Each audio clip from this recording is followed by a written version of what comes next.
Ladies and gentlemen, welcome back to the channel. We are standing on the precipice of history today. The entire tennis world has shifted its focus to the gleaming hard courts of Doha, Qatar. For the first time in a very long while, the headlines are not solely about the established titans of the tour. We aren't just talking about the Iga Swiatek's or the Arena Sabalenkas dominating the conversation this week. Today, the headlines are absolutely screaming the name of a 20-year-old prodigy from the Philippines who has just completely shattered the glass ceiling of the WTA Tour.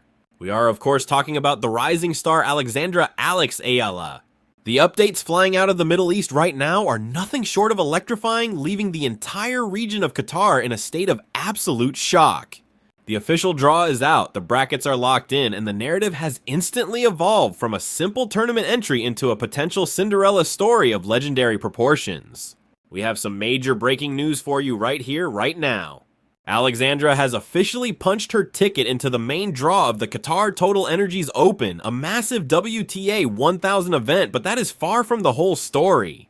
In fact, that achievement is just the very tip of the proverbial iceberg.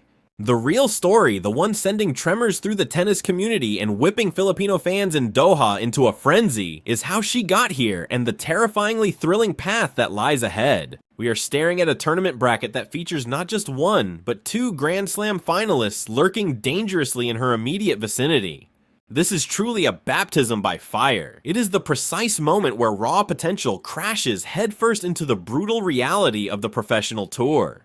Let us break down exactly why this development is such a massive shock to the system, considering we have watched Alexandra Eala grind for years. We have witnessed her fight tooth and nail through the trenches of the ITF circuit.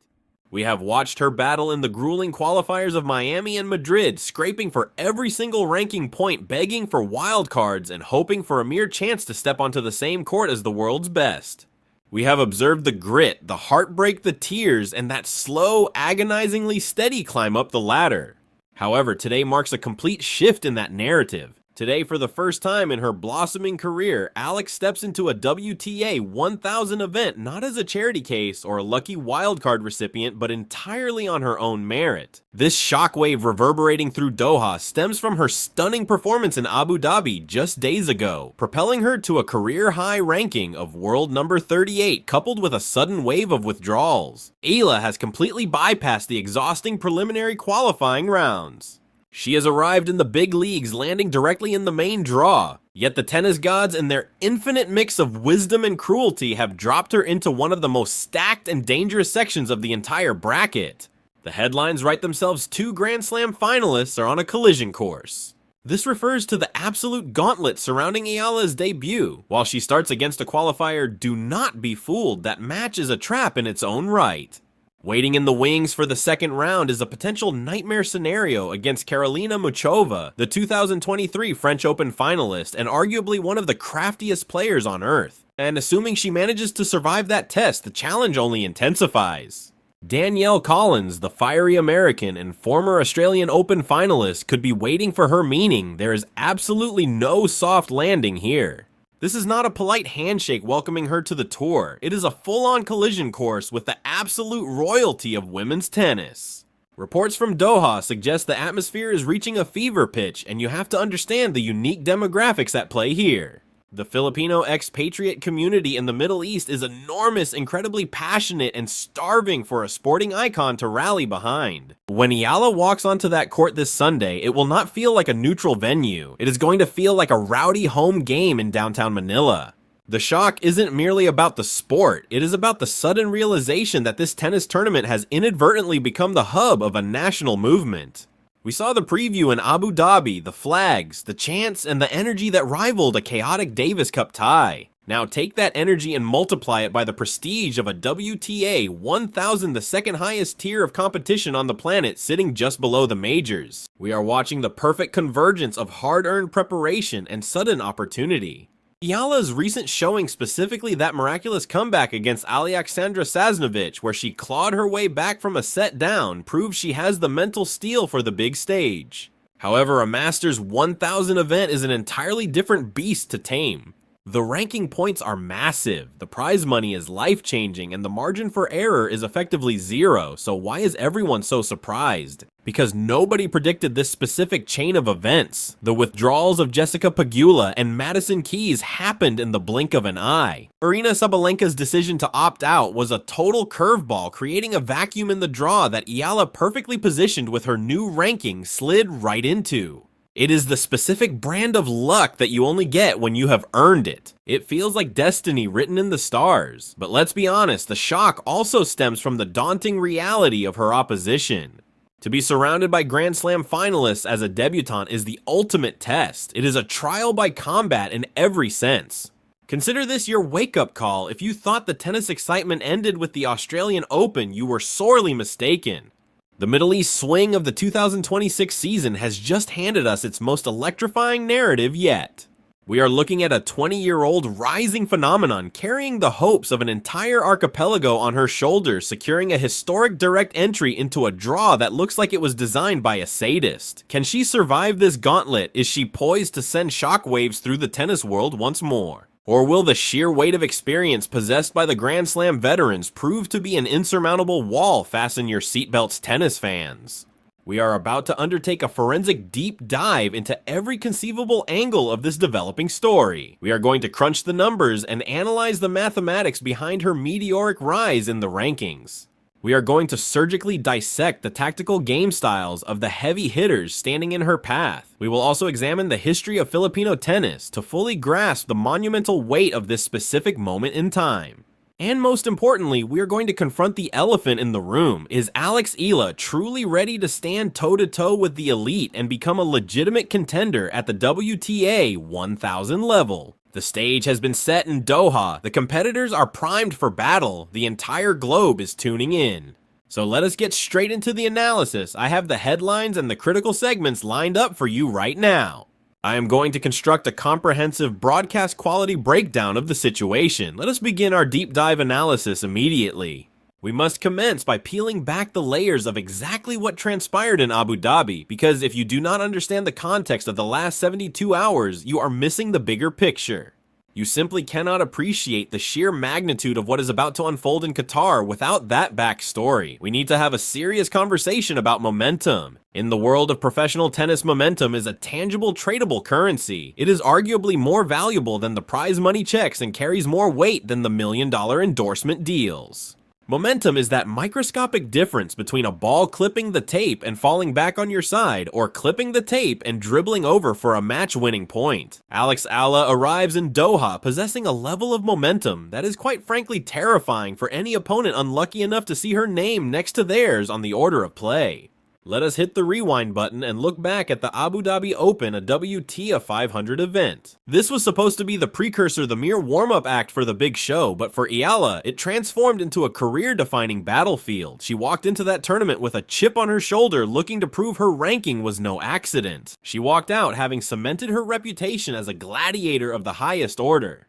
The clash against Alexandra Sasnovich is a match that coaches will be showing to their students in academies for years to come. Eala was down. She looked completely out of it. The scoreboard was painting a grim picture. She had dropped the first set 2-6. She was visibly struggling with the pace and could not find an answer to the depth of Sasnovich's ground strokes. The critics were already drafting their dismissal tweets, but then in the heat of battle, something fundamentally shifted. We witnessed the emergence of that signature Eala grit. She did not just resort to hitting the ball harder in panic, she started hitting it with superior tennis IQ.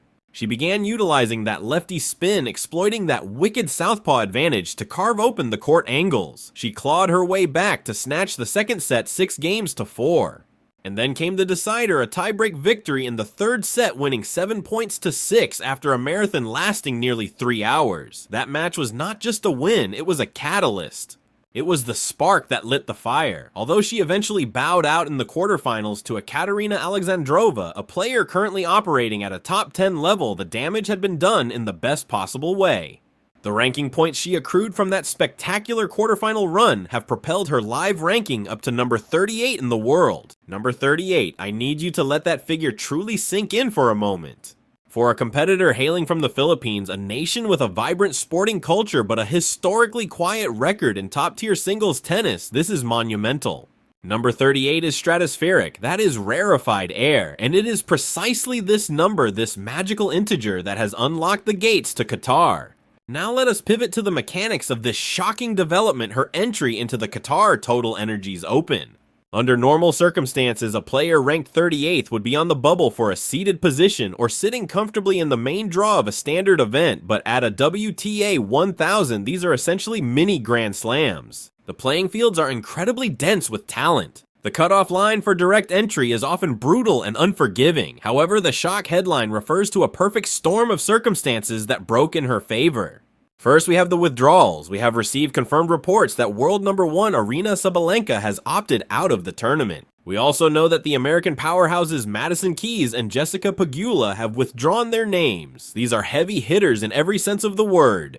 These are the players who usually consume the spots at the very pinnacle of the draw. When they step out of the line, everyone else shifts up a rung. Eala, sitting pretty at that new career high of 38, was the prime beneficiary of this attrition, but there is a critical distinction we must make here. Alexandra Eala did not ask for a charity spot in this tournament, she took it. In previous years at the Miami Open or the Madrid Open, we celebrated when she received a wild card. A wild card is a gift, a polite invitation based on potential marketing value or agency connections. It is essentially a welcome to the party, please do not break anything gesture. This is different. A direct entry is a statement of intent. It says clearly, I belong here. My accumulated points say I belong here. My recent results say I belong here. This marks her debut as a rightful card-carrying member of the WTA 1000 elite field. The psychological shift that creates for a player is absolutely massive. She is not playing with the house's money anymore. She is playing with her own hard-earned capital. But now we have to look at the draw itself. The 2 Grand Slam finalist aspect of the news is where the excitement begins to curdle into anxiety. The draw ceremony in Doha was a tense affair. And when Eala's name was pulled from the pot, it landed in a section of the bracket that can only be described as a tactical minefield. Let us examine the immediate hurdle in front of her. Round 1 is against a qualifier. On paper, this sounds manageable. Oh, it is just a qualifier. The casual fan might say dismissing the threat. However, let's be realistic about the draw in a WTA 1000 level event. The word qualifier is misleading. You are often staring down a top 50 caliber talent, shaking off a slump, or a former top 20 star fighting her way back from injury. The qualifiers emerging in Doha this week are already battle-hardened and operating at full match speed. They have already competed in 2 solid matches on these specific courts, making them fully acclimated to the swirling winds, the gritty surface speed, and the unique stadium lighting. In stark contrast, Eala is coming in cold, forced to adapt instantly to the conditions. Frankly, playing a qualifier in the first round is often far more dangerous than facing a seeded player. Because the qualifier has already found their rhythm, the pressure shifts entirely to Eala. If she manages to navigate past that opening trap, the script for this tournament becomes Hollywood-level dramatic. Looming in the second round is a projected blockbuster showdown against the crafty and dangerous Karolina Muchova. Let's take a moment to appreciate Muchova, the Czech maestro, the same woman who stunned the world, reaching the Roland Garros final in 2023 and pushed Iga Swiatek to her absolute physical limit. Muchova is not your typical ball basher. She is a true artist on the court who slices dices and fearlessly charges the net to finish points. She employs drop shots with surgical precision. For a young rising star like Eala, who thrives on consistent rhythm and heavy baseline rallies, Muchova represents a strategic nightmare.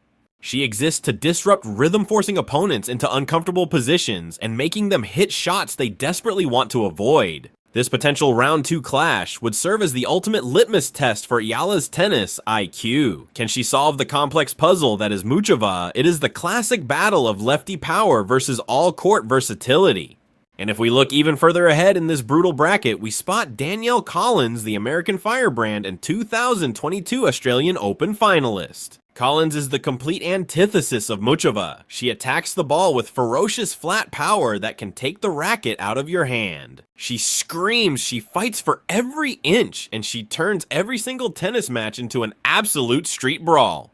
If Eala survives the finesse of Muchova, she might immediately run headfirst into the fury of Collins. This is exactly why the headlines across Qatar are already buzzing with anticipation. It is not just the fact that Eala is competing, it is the sheer explosive quality of tennis packed into her specific section of the draw.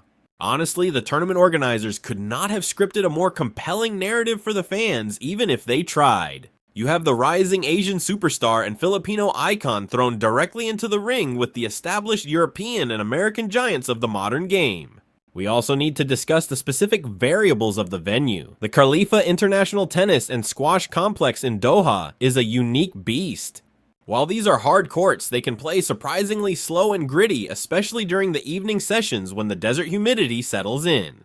The wind is a constant factor in Doha. It swirls unpredictably around the stadium, wreaking havoc on high ball tosses and destabilizing spin-heavy forehands. Eala is a lefty who relies heavily on a topspin forehand to dictate the flow of play. The wind can be her best friend or her worst enemy if she can harness that lefty slider out wide on the ad court, curving it away from opponents. With the wind, she can dominate. However, if the wind catches her ball toss, we could see a string of costly double faults at critical moments. These are the micro details that will decide the outcome, but let's zoom out for a moment and analyze the massive financial and ranking implications of this 2026 debut.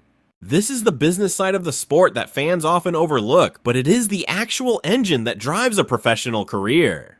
The prize money in a WTA 1000 event is enormous. Just for showing up in the round of 64, the paycheck is significant, often exceeding $10,000 to $15,000.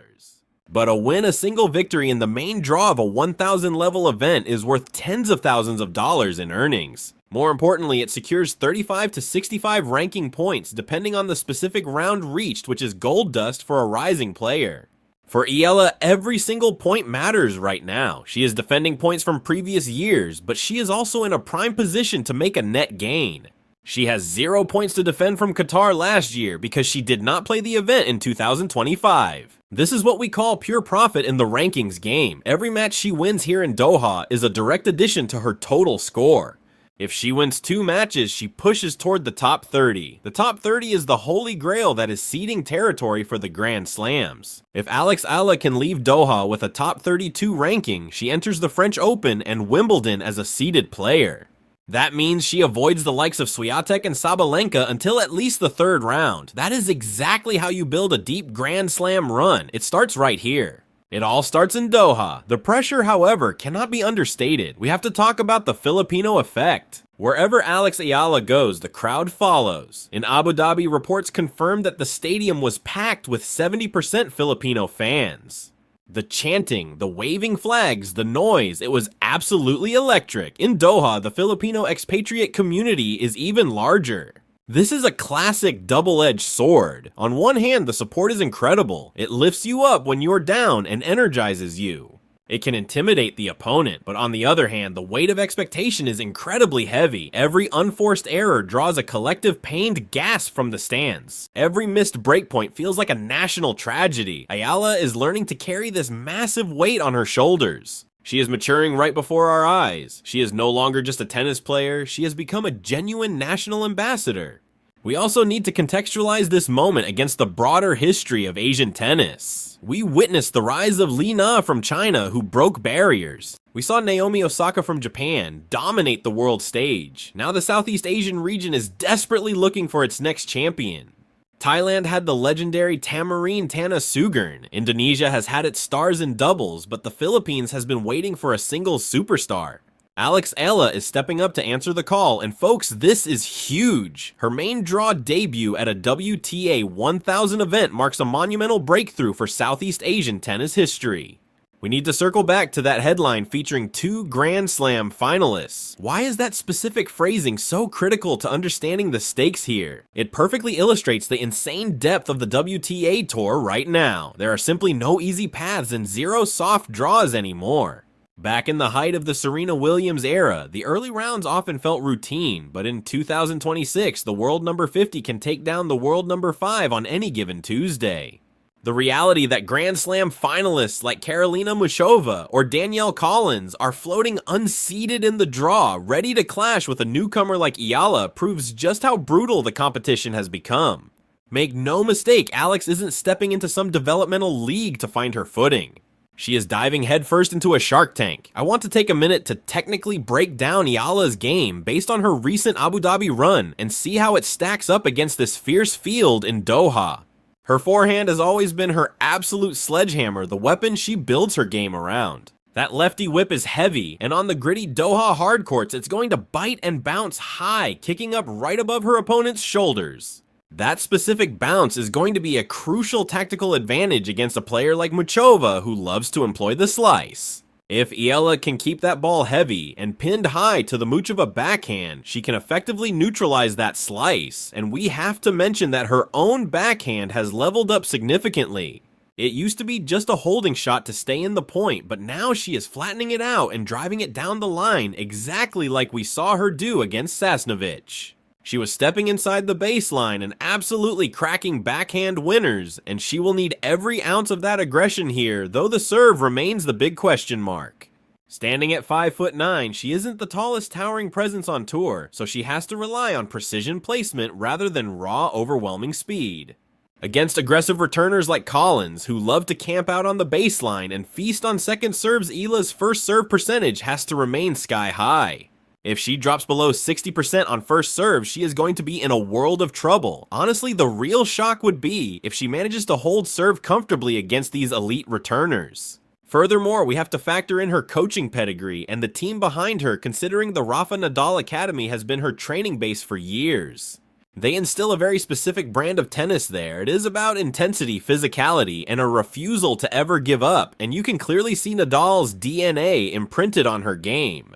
That fighting spirit, the constant fist pumps, and the absolute refusal to tank a set, that mentality is going to be her greatest asset in a grueling WTA 1000 environment. These tournaments are a grind, they are long, they are exhausting, and you are expected to perform at your peak every single day or every other day. You have to be an absolute physical beast to survive, and Eala's fitness levels in Abu Dhabi were incredibly impressive, going 3 hard sets and still looking fresh when it mattered. She is going to need every drop of that fuel in the tank for Doha, so let's talk about that qualifier opponent scenario again.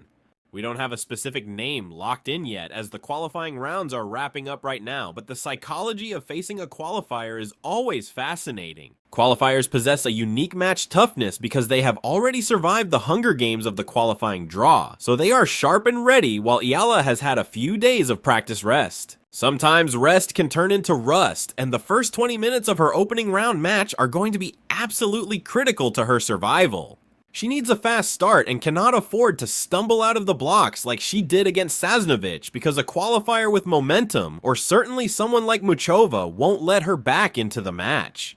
So what is the absolute best case scenario we are looking at here? The dream scenario is that Alex Eala wins her first round, banks those ranking points, and sets up a blockbuster televised showdown against Muchova on center court. Win or lose, that level of exposure is priceless because it puts her squarely on the primetime global feed for the entire world to see. It proves to the world that she belongs on the same court as the finalists, but even if we look at the worst case scenario of a first round exit, is it really a failure? Absolutely not, because she made the main draw directly, she earned the paycheck, and she secured the invaluable experience of being there. But knowing Alex Eala, she isn't flying there just for a participation trophy. She is showing up to win, and the excitement back home in the Philippines is palpable. Social media is trending like crazy. Watch parties are being organized across the islands, and this is the true power of sports. One girl with one racket uniting millions of people. The shock value in the headlines is also a shock of pure joy, a realization for the fans that we have finally arrived on the big stage. As we scan the rest of the draw, we see giants like Iga Swiatek and Elena Rybakina. These are the titans that Eala is chasing by cementing her place in the main draw. She is now operating in their orbit, sharing the same locker room and eating in the exact same player dining area as the world's best. That proximity to greatness breeds greatness, because you get to watch how Swiatek prepares you, see how Rybakina stretches, and you absorb that elite professionalism by osmosis. This week in Doha is effectively a higher education for Alex Eala, an accelerated masterclass in what it takes to be a top-tier professional athlete. So to recap this deep dive, we have a direct acceptance entry thanks to her rising ranking and some withdrawals. It is a historic first for her, and she is arriving with form coming off a scorching quarterfinal run in Abu Dhabi, so confidence is riding high. The draw presents a shock bracket featuring 2 Grand Slam finalists in Muchova and Collins right in her immediate path, raising the stakes immensely. She is fighting for critical ranking points to push for a future Grand Slam seed and carrying the pride of a nation, creating the perfect storm of pressure and opportunity. The wind in Doha might be blowing in her favor, but the waves she has to surf are massive, and that brings us to the end of this deep dive analysis. But the story is truly only just beginning, and over the next few days we are going to find out exactly what Alex Eala is made of. We have celebrated her potential for years, watching her dominate the junior circuits and claiming Grand Slam titles in New York and Melbourne. Junior titles are merely the opening act, this right here is the main event. Making the jump from a junior phenomenon to a legitimate contender on the WTA Tour is widely considered the toughest transition in professional sports. We have seen countless prospects crash and burn, but everything about Alex Eala, her discipline, her grace, and that ferocious fighting spirit tells us she is ready to bridge that gap. The Qatar TotalEnergies Open is not just another tournament on the schedule for her, it is a career-defining threshold. The moment she steps onto the court for that first-round clash, she enters a new dimension where she is no longer the hunter, but the target. It is a reality where opponents respect her enough to bring their absolute A-game. We are talking about a bracket where 2 Grand Slam finalists are lying in wait to test her mental toughness. To the legion of Filipino fans tuning in, bring the noise. Your passion travels through the broadcast and energizes the arena. We witnessed it in Abu Dhabi, and we are expecting a tsunami of support in Doha. That Middle East fan base creates a genuine home court advantage that is a serious weapon against international rivals. Do not take your eyes off this section of the draw for a second. You might assume the trophy is destined for heavy hitters like Muchova or Collins, but sleep on the Filipino sensation at your own risk. She loves proving the critics wrong. She specializes in turning potential upsets into emphatic statements. That is the sheer beauty of the WTA Tour. New legends are born in the fires of these WTA 1000 tournaments. We are watching the changing of the guard, the rise of a fresh generation, and Alex Eala is riding the crest of that wave. We are committed to covering every single match, breaking down every pivotal point and delivering every update right here. If she wins, we celebrate the victory. If she learns, we analyze the lesson. One thing is absolutely undeniable, the tennis world is no longer sleeping on Alex. The whole of Qatar is on high alert. The atmosphere is electric and the stage is set. Huge thanks for sticking with us for this extensive breakdown. I know we have covered a ton of ground from the ranking mathematics to the tactical matchups against tricky slice and dice specialists, but a storyline this massive deserves every bit of this detailed attention.